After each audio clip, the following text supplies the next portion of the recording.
Hello friends, welcome to asmitha's kitchen. நம்ம இன்றைக்கி என்ன பார்க்க போகிறோம் அப்படின்னு பார்த்தீங்கன்னா, ரேஷன் பருப்பு ப்ளஸ் மரவள்ளிக்கிழங்கு ரெண்டையும் வச்சு நம்ம எப்படி வடை சுடுறது அப்படின்னு பார்க்கலாம்.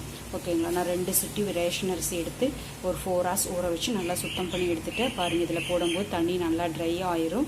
ஸோ இந்த மாதிரி வலை இருந்தால் அதில் போட்டு ட்ரை பண்ணிக்கோங்க. ஸோ அதுக்கப்புறம் இதை வந்து நான் என்ன பண்ணியிருக்கேன் அப்படின்னா, குச்சிக்கிழங்கு தோலை உரித்து நல்லா ஸ்லைஸாக கட் பண்ணி இட்லி ஆவியில் வேக வச்சு எடுத்துக்கிட்டேன். ஓகேங்களா? ஸோ இப்போ வந்து மிக்சியில் போட்டு இதை அரைச்சி எடுத்துக்கலாம்.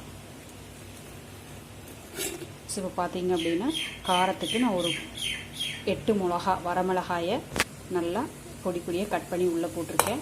ஸோ அதுக்கப்புறம் பார்த்தீங்க அப்படின்னா, குச்சிக்கிழங்கு 1 கப் எடுத்திருக்கேன். அதையும் நான் உள்ளே போடுறேன். ஆல்ரெடி பாயில் பண்ணியிருக்கோம். ஏன்னா வந்து உங்களுக்கு ரேஷன் அரிசி சாஃப்டாக சீக்கிரம் அரைச்சி வந்துடும். அதனால் வந்து இதை ஆல்ரெடி நான் பாயில் பண்ணி வச்சுக்கிட்டேன். ஓகேங்க, இப்போ ரேஷன் அரிசியை உள்ளே போட்டுக்கலாம். அது கூட கொஞ்சம் இஞ்சியும் பூண்டு ஒரு 5 பல்லு பூண்டை நான் பொடி பொடியாக நறுக்கியிருக்கேன். ஸோ அதையும் நான் உள்ளே போட்டுக்கிறேன்.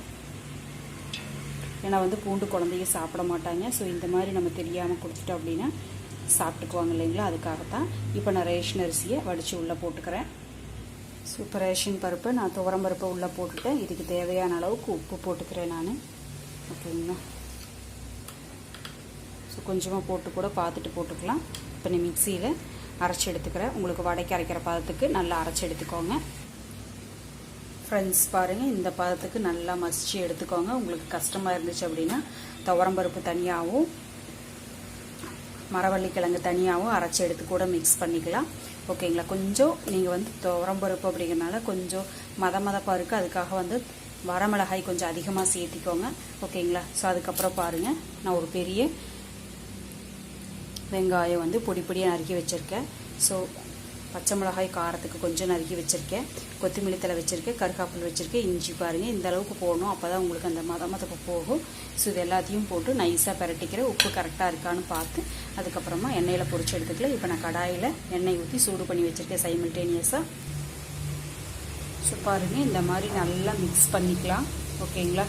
ஸோ மிக்ஸ் பண்ணிவிட்டு இப்போ வடை பார்த்துக்கு வந்துருச்சு பார்த்தீங்களா? நீங்கள் வந்து இந்த மாதிரி தட்டியும் போடலாம். நான் கிள்ளி போட்டுக்கிறேன். ஓகேங்களா?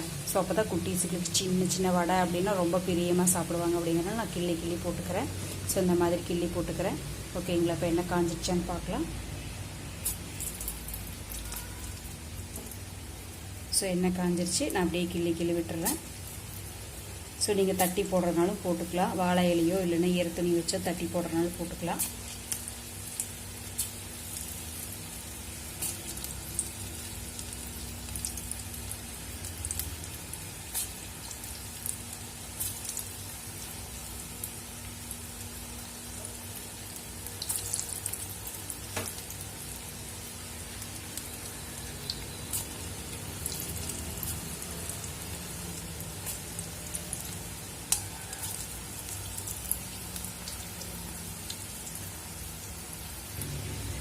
ஸோ நம்ம எப்போவும் வடை திலப்புற மாதிரி திருப்பி எடுத்து போட்டுக்கலாம். ஸோ கோல்டன் ப்ரௌன் வந்தோடனேயுமே எடுத்துக்கலாம்.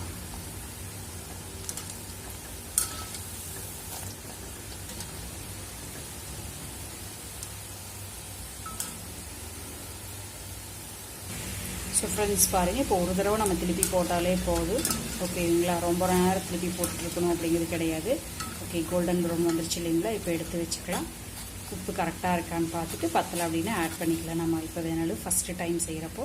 ஸோ இதே மாதிரி நீங்கள் எல்லாத்தையும் எடுத்து செஞ்சுக்கோங்க. இது மாதிரி செஞ்சு பாருங்கள். உங்கள் வீட்டில் இருக்கிறவங்களுக்கு குட்டீஸுகளுக்கு கொடுத்து பாருங்கள். எப்படி இருக்குன்னு சொல்லுங்கள். டிஃப்ரெண்ட்டான உங்களுக்கு ரேஷன் பருப்பு ப்ளஸ் மரவள்ளிக்கிழங்கு வடை எப்படி இருக்குங்கிறத செஞ்சு பார்த்துட்டு கமெண்ட் பாக்ஸில் கமெண்ட் பண்ணுங்கள். உங்களுக்கு பிடிச்சதுன்னா உங்களோட ஃப்ரெண்ட்ஸுக்கு ஷேர் பண்ணுங்கள். இன்னும் நீங்கள் சப்ஸ்கிரைப் பண்ணாமல் நம்ம வீடியோஸ் பார்த்துட்டு இருக்கீங்கன்னா ஃப்ரெண்ட்ஸ் சப்ஸ்கிரைப் பண்ணிக்கோங்க. இது மாதிரி நிறைய நியூ டிஃப்ரெண்ட்டான வீடியோஸ் நம்மளுக்கு அப்லோட் பண்ணும்போது உங்களுக்கு நோட்டிஃபிகேஷன் பெல் பட்டனையும் ப்ரெஸ் பண்ணி வச்சுட்டிங்கன்னா பார்த்து உங்களுக்கு டிஃப்ரெண்ட்டாக குட்டீஸுக்கு கொடுத்து என்ஜாய் பண்ண முடியும். தேங்க்யூ ஃபார் வாட்சிங். Have a healthy life.